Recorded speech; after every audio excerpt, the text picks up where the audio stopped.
Oggi noi volevamo tener chiuso, ma siccome aveva preso l'ultima prenotazione senza il numero di telefono non potevamo cancellarla, siamo venuti a fare la sua ultima prenotazione, che rende la giornata ancora più dura.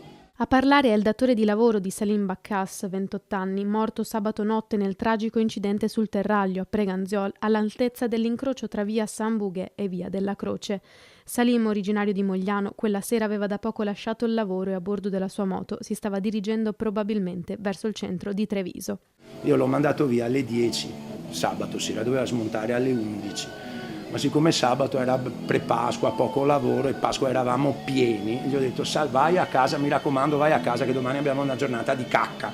Lui fa sì vado a casa, alle 10:15. Se me lo tenevo qua era ancora vivo. Non si dà pace Davide, che ogni volta che lo vedeva arrivare in sella alla sua tanto amata 2 ruote blu, lo esortava a prendersi una macchina. Troppo pericoloso uscire tardi la sera con la moto. Il terraglio, la strada dritta, l'asfalto ancora bagnato, un incrocio e l'impatto fatale con un'auto guidata da un 55enne rimasto ferito.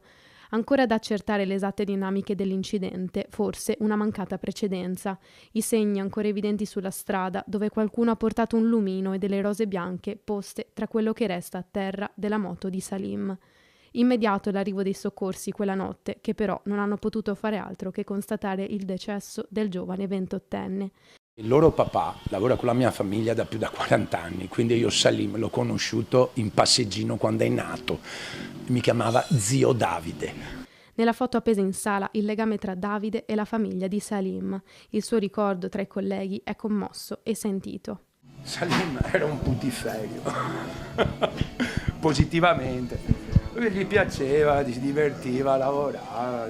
Poi lui era molto forte, ha lavorato tanti anni a Treviso.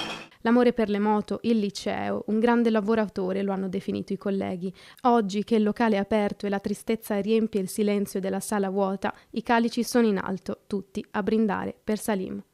È dura, è dura. È dura perché è mancato un amico, è mancato una parte di famiglia. Speriamo che sia andato in un posto migliore.